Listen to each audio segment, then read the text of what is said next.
So we saw Boian on Monday, I think it was, wasn't it? When he showed us the sneak peek of OpenWire for Arduino, which was very exciting. We mentioned that to a few other people throughout the week, and everybody seemed pretty excited about that one. Arduino being the small prototyping board that you can use for building robots and control systems and stuff like that. Are you there, Boian? Yes, I'm here. Hello, guys. Hello. So Dave was trying to figure out where he put your video. Yeah, it's like... Today doesn't seem to be David's day. No, it's okay. It's normal. I mean, there's just so many fun things going on. Oh, here we go. This is it. Let me make sure I copy it to the right server. Okay. At the speed of all these servers and other machines. We got all these things we're doing here at once. It's always interesting to... Plus for skill sprints and... anyway, there's no excuse. It's all fun. Come on, server. Okay. Death Valley. My name is David Actually, I was watching this video, and you show off some of your instrumentation components for doing like gauges and stuff. And I actually have a project, something I wanted to do with that brain headset where it monitors people. When you're wearing it, it monitors your attention level and excitement level and stress levels and stuff like that. And I was thinking I need to come up with a good way to graph that. And it looks like your controls would be a great way to graph that, so I might have to go check those out. Fantastic. Let me know, and I will get your version with source code. Okay. Great. So I think I have it now. All right. Okay, so I should play this first? Yeah, let's go ahead and play that, and then we can take some questions and We'll talk. start by adding video player and image display. We'll switch to the OpenWire editor, connect them.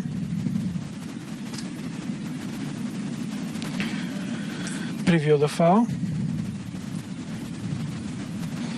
Then we'll add grayscale and another image display. We'll connect them and run the application. We can also preview what the grayscale will do when it is enabled or disabled. We'll add rotation and swirl effect to image displays. We'll sort the original image, preview it in one of the displays, and we'll rotate the grayscale image and preview it in another display. We'll set angle for the rotation, compile and run.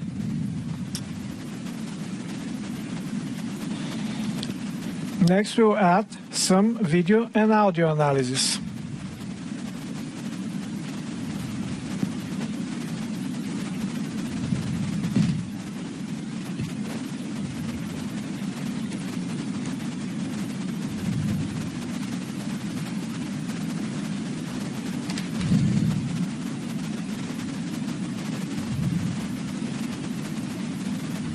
We will connect the components.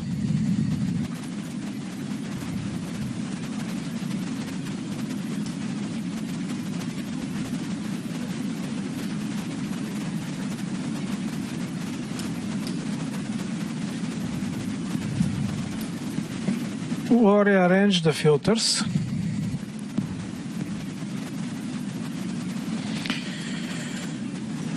You can see that we have video, audio processing, analysis, and everything else. We'll add some instrumentation.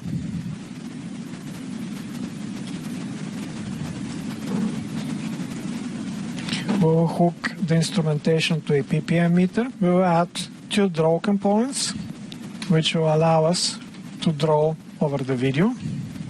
In one of them, we'll add segment clock.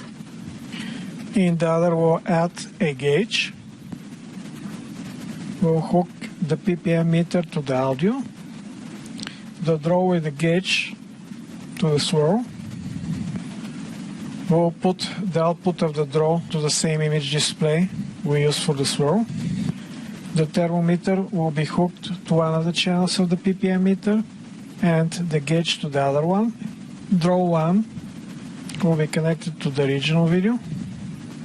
The progress of the video will be connected to its clock, and the PPM meter will be connected to the gauge in the other draw components. We will also connect the output of the draw 1 to the display of the original video. We can even preview how the draw will look like and run. You can see that it is all working well. We can even add some more effects, such as fire effect, and associate it with the angular gauge. For this angular gauge, set external image display. We'll rearrange the filters, compile and run.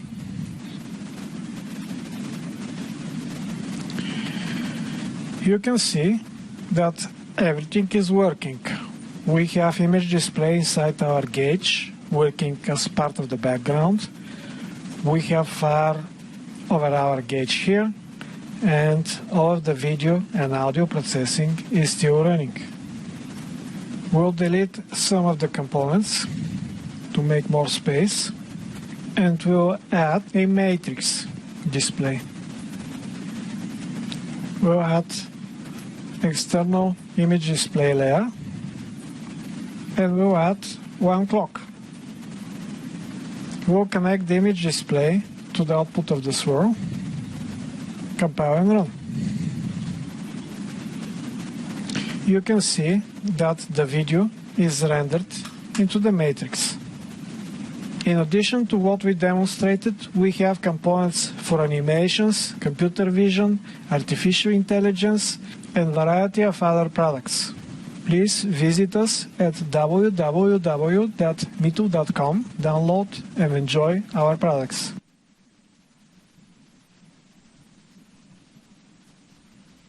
Yeah, it's always great. The video actually was flowing nicely on this end. It did not go through GoToWebinar very well, unfortunately. Yeah, it's not... GoToWebinar grabs frames, so it doesn't... it's not really good to do 30 frames per second. We'd have to use something like Ustream or something like that. But the videos, when you have them, they always render just fine when you're showing them locally on your machine. So... yeah, it's always great to see Xena as well. I know, Boian, you've been using some Xena clips and other video clips in your demos for years, so it's always good to see. Yep. Are you still there, Boian? Uh-oh. Yes. Okay.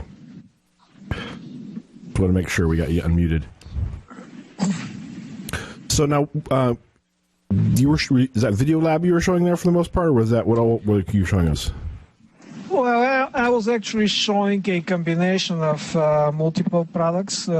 In this demo was Video Lab, Audio Lab, and the entire, well, actually not the entire, Video Lab, Audio Lab, and Instrument Lab were demonstrated in this particular video, working together to show how well they actually integrate and allow you to do interesting stuff. And I just wanted to bring up quickly the Technology Partner Spotlight schedule. Boian will be back with much more time to do some more discussion and demos of the Mitov Software components on March 6th. So that's Friday, March 6th at 6 and 11 o'clock. So for those of you on here, you can register for the Technology Partner Spotlight series. And if you and I love looking at these components, how easy it is to work with them. The fact that they work with VCL and FireMonkey, that you can use them across the different platforms on Windows is just great. Yeah. And if you have questions for Boian while we have him, you can put them into the Q&A log if that's still working for me. I never know now because of my... So I have a question for you, Boian. So with your artificial intelligence tool, what is it? It's the Intelligence Lab? Lab. Yeah. Now, is that something I can build a an artificial intelligence that could take over the world, or is it what kind of intelligence will it can do with that? Well, you can definitely try. I mean, nobody is really stopping you. Right. Yet anyway. But yeah, it includes a variety of artificial intelligence components. It includes neural networks, radio-based function components, KNN classifiers, naive-based classifiers, self-organizing maps.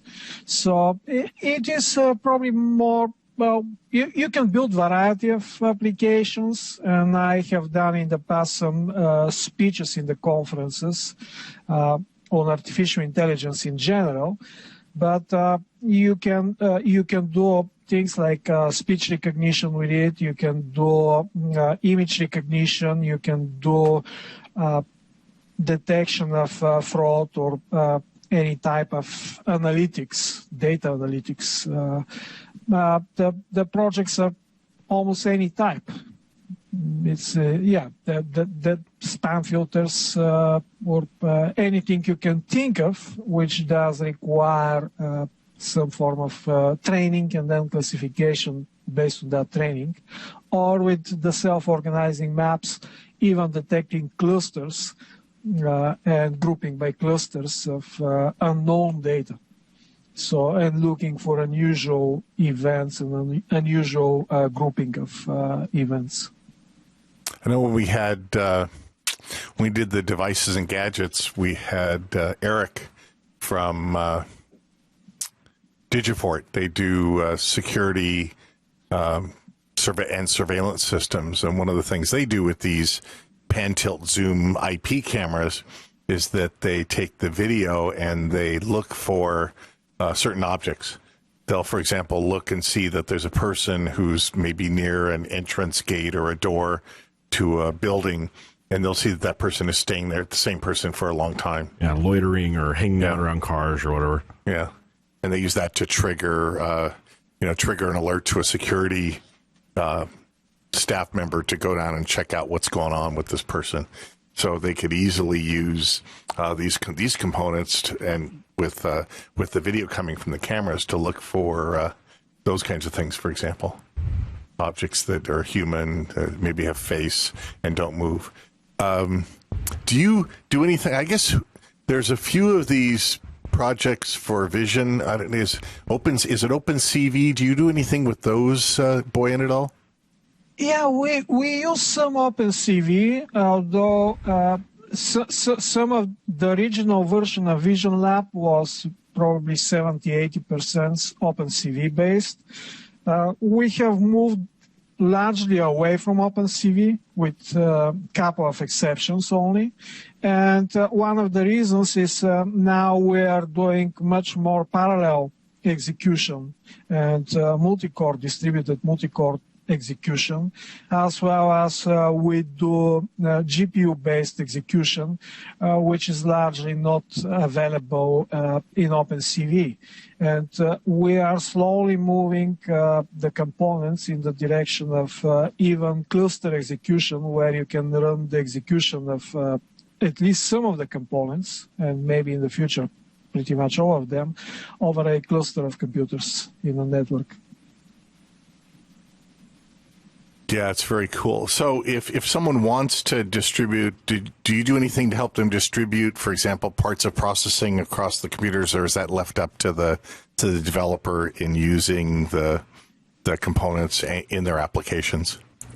This is still work in progress. At the moment, we automatically distribute between cores. We also distribute for some of the components. If you have GPU, we will utilize and distribute within the GPU. And probably later this year, we'll have the first version that distributes on a local network at least some of the components, mainly exactly artificial intelligence and computer vision components, because they're computationally intensive. Those will be distributed over network, and that happens pretty much automatically. So you can just set a property specifying that you'd like the components to distribute, and it will do that for you. Yeah, that'll be great to make it even better. Do you do anything special, or does it just work with NVIDIA has those Tesla cards? I mean, with how many GPUs do these things have? There's different models, I guess, that have different number of GPUs. Yeah, the only requirement is to have, I was trying to see if I have information about how many GPUs I have. I have one of the Titans, which is effectively a cheaper alternative to Tesla, though I have one older Tesla as well. What is interesting is that, first of all, it's not only NVIDIA. Even many of the new Intel CPUs themselves, including my CPU here, they come with GPU built inside the CPU. So you don't even need additional video card. Second of all, we are using OpenCL for that. We are not using CUDA. And because of that, we can utilize almost any GPU out there.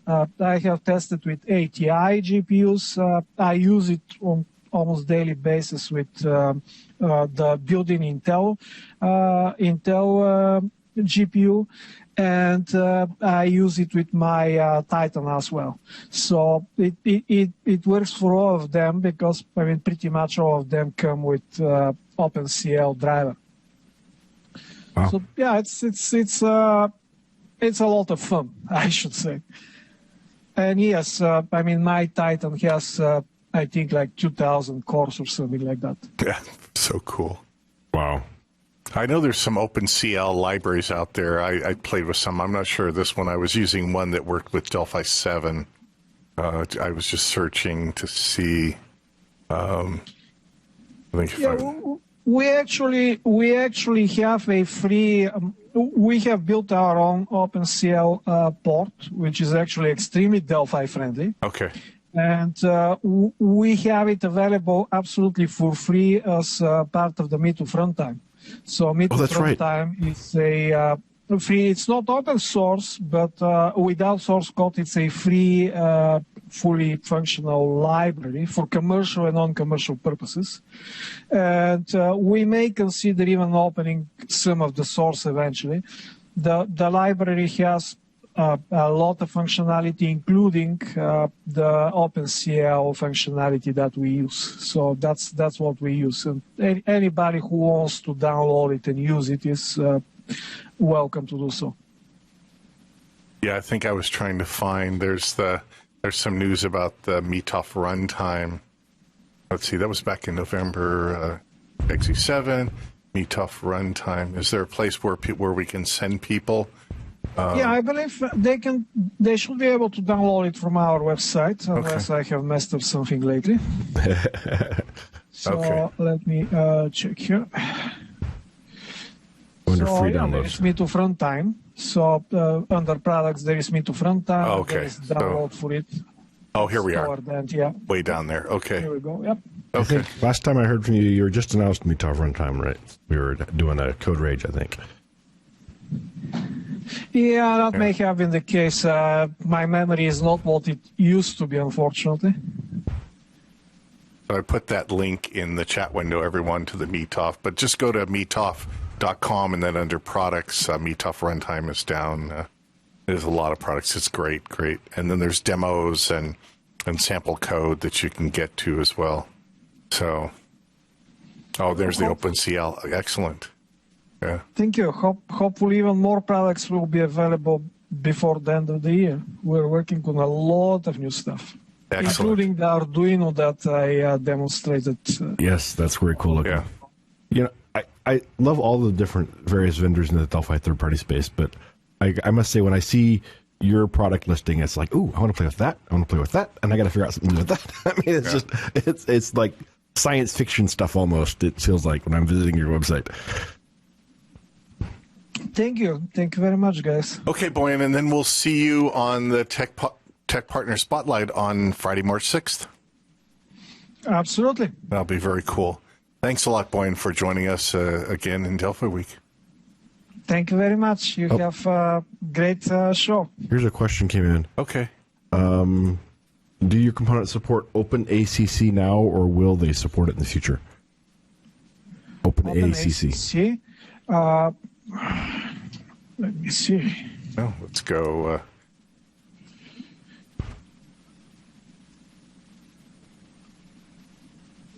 I wouldn't. That's open accelerators. Maybe it has to do with GPUs. Yeah, again? yeah. In general, the plan is to develop everything with OpenCL, since OpenCL is universal library, and since it is supported on all of the platforms. So OpenACC is let me see. It's just alternative library, and there is no point of supporting multiple libraries. Yep. The OpenCL is doing very good job so far for us. Yep. I'll put this link over there. OpenCL. Tough. Untitled. Okay, we'll send that. Okay, great. Thank you again, Boian, and we'll see you soon. You're welcome, guys. Okay. Bye. Yep. Bye.